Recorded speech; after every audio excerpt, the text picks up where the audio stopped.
I'm in agreement with Chelsea. The visualization that you did, and you said like, okay, you're so angry. What would it feel like to be calm? And I've caught myself doing a lot of that. Like if I'm frustrated or overwhelmed, my room's dirty, the kids are misbehaving, and I feel this anger, like loss of control feeling, and then I'll hear your voice say, okay, and what can you do in this situation? And then it's like nothing right now. You don't have control over anybody but yourself. So how are you going to rectify it? What would it feel like to just be calm? You can't change anybody else's actions. You can try to persuade them, but that's it. But what can you do? And then it's like almost this calm.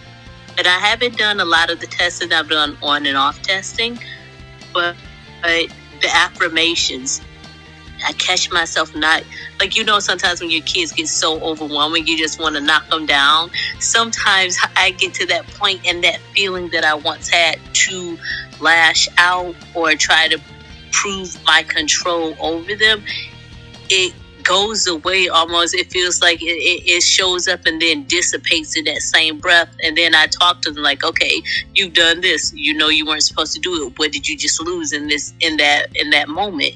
To remind you can't go about doing things like that.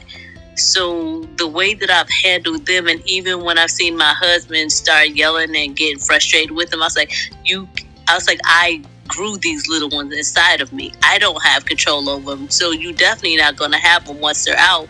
We can persuade them. We can give them the tools to move forward in life. But that control is an illusion. Now they can get consequences type of situation. But it's been a lot more of that type of being conscious and mindful of how I interact with them, so that they aren't doing some of the things that I'm reprogramming myself not to do, that I found aren't beneficial.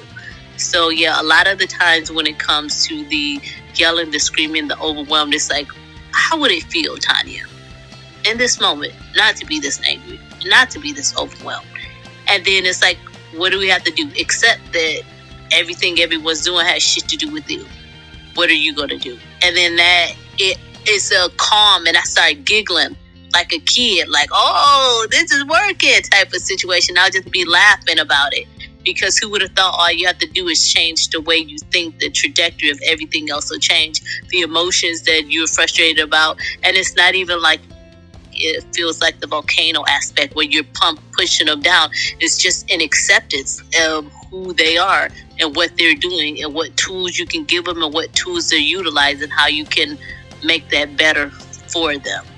So for that, I am grateful, because I find myself not being as stressed or as in the quote unquote need to be in control of them in all situations. Even like driving down the street, someone cutting me off, I have no control except my car and how I'm going to navigate it. So as things kind of unfold, even when I'm frustrated and getting down on myself, like, oh, you should have done this weeks ago. And then it's like, okay, except you didn't do it. How in this moment will you move forward? And then I kind of release a lot of the other stuff. It comes up here and there, but you know what I'm saying? Mm-hmm. I am grateful for that mindset that, like, literally trajectory puts it on a new trajectory, instead of blame, me, feeling bad, feeling less than, and all that. It's like, okay, you did it. Okay, booty boo hoo to you. Now, how are we going to move forward? And that's been very helpful, instead of kicking myself all the time.